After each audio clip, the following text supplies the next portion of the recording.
फुसफुसाते जंगल में एक अकेली चुड़ैल रहती थी। उसके बाल चांदनी की नदी की तरह बहते थे। चांदी के धागे हल्की सी रोशनी को पकड़ते थे। वह चाय वाली चुड़ैल के नाम से जानी जाती थी क्योंकि उसकी चाय जंगल की तरह ही प्रसिद्ध थी। लेकिन इस चुड़ैल को किसी की आत्मा या दिल की ख्वाहिश नहीं चाहिए थी। वह बुरे जादू या श्राप में नहीं, बल्कि एक अच्छी चाय बनाने की कला में माहिर थी। पुराने बरगद और फुसफुसाते देवदार के पेड़ों के बीच बसा उसका घर थके हुए मुसाफिरों के लिए एक आश्रय स्थल था। दालचीनी, इलायची और हजार जड़ी बूटियों की खुशबू हवा में तैरती रहती थी, खोए हुए और सुकून चाहने वालों के लिए एक मीठी धुन की तरह। वह अपनी चाय एक बड़ी काली केतली में बनाती थी जो चटकती आग पर लटकी रहती थी। उसकी गहरी समझदार आंखों में आग की लपटें नाचती और टिमटिमाती थीं। चाय वाली चुड़ैल पल के जादू में एक अजनबी के साथ चाय की प्याली बांटने के साधारण से काम में विश्वास रखती थी। वह मानती थी कि हर प्याली में एक कहानी, शांति का एक पल, आशा की एक किरण होती है, और फुसफुसाते जंगल में ये कहानियां उसकी निगरानी में सामने आती थीं। एक शाम जैसे ही सूरज क्षितिज के नीचे डूबा, एक थका हुआ मुसाफिर उसके आंगन में ठोकर खाकर आ गिरा। वह आदमी नहीं, एक जुगनू था जिसकी रोशनी मंद और टिमटिमाती हुई थी। उसके पंख जो कभी जीवंत और जिंदगी से भरे थे, अब फटे और टूटे हुए थे। वह अपनी प्रजाति का आखिरी मरती हुई आग का आखिरी अंगारा था। छोटे जुगनू, जिसका नाम झिलमिल था, अपने अंदर प्राचीन जादू की आखिरी चिंगारी रखता था। उसकी प्रजाति का जादू, प्रकाश और आशा का जादू उसके साथ लुप्त हो रहा था। उसने एक चमत्कार की तलाश में, अपनी प्रजाति के प्रकाश को फिर से जगाने के तरीके की तलाश में बहुत दूर का सफर तय किया था।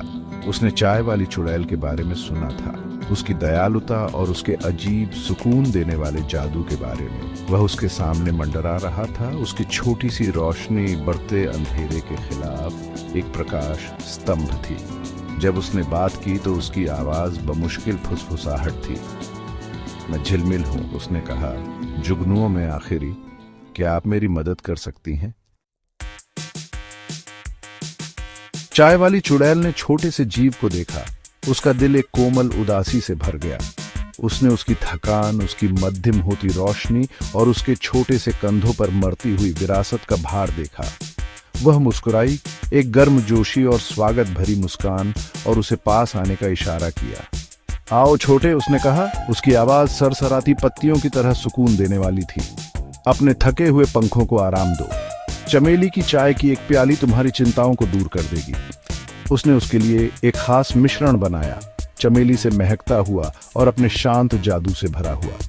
जैसे ही झिलमिल ने चाय की चुस्की ली, उसकी रोशनी बढ़ने लगी, नए जीवन के साथ टिमटिमाने लगी।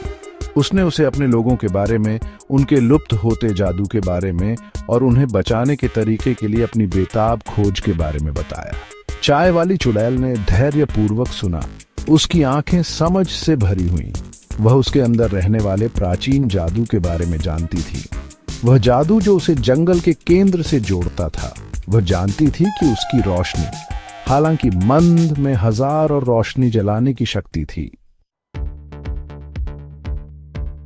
वह उसे बाहर मैदान के बीच में ले गई। जंगल ने अपनी सांस रोक ली। पेड़ झुक गए, उनकी पत्तियां धीरे से सरसरा गईं। उसने अपने हाथ उठाए और जैसे ही उसने ऐसा किया, जंगल ने जवाब दिया। धुंध की लताएं धरती से उठीं, झिलमिल के चारों ओर घूमती हुईं, उसे अपनी अलौकिक चमक से नहलाती हुईं। और जैसे ही धुंध साफ हुई, झिलमिल की रोशनी पहले से कहीं ज्यादा तेज चमक उठी। यह रात के आकाश में ऊपर उठी, मखमली अंधेरे के खिलाफ आशा की किरण। जंगल प्रकाश के एक संगीत कार्यक्रम में फूट पड़ा। सबसे अंधेरे कोनों से, सबसे गहरी परछाइयों से जुगनू निकले। उनकी रोशनी हजार सितारों की तरह टिमटिमा रही थी। वे पेड़ों के बीच नाचते थे। उनकी रोशनी फुसफुसाते जंगल में जादू की एक टेपेस्ट्री बुनती थी। और इस तरह जुगनुओं की विरासत फिर से जाग उठी। उनकी रोशनी पहले से कहीं ज्यादा चमक रही थी। इस तमाशे से आकर्षित होकर दूर दूर से आने वाले मुसाफिर चाय वाली चुड़ैल और उस रात के किस्से सुनाते थे जब फुसफुसाते जंगल रोशनी से जीवंत हो गए थे। और इन सब के बीच में चाय वाली चुड़ैल मुस्कुराई, ये जानकर कि सबसे छोटी चिंगारी भी सबसे बड़ा जादू जगा सकती है।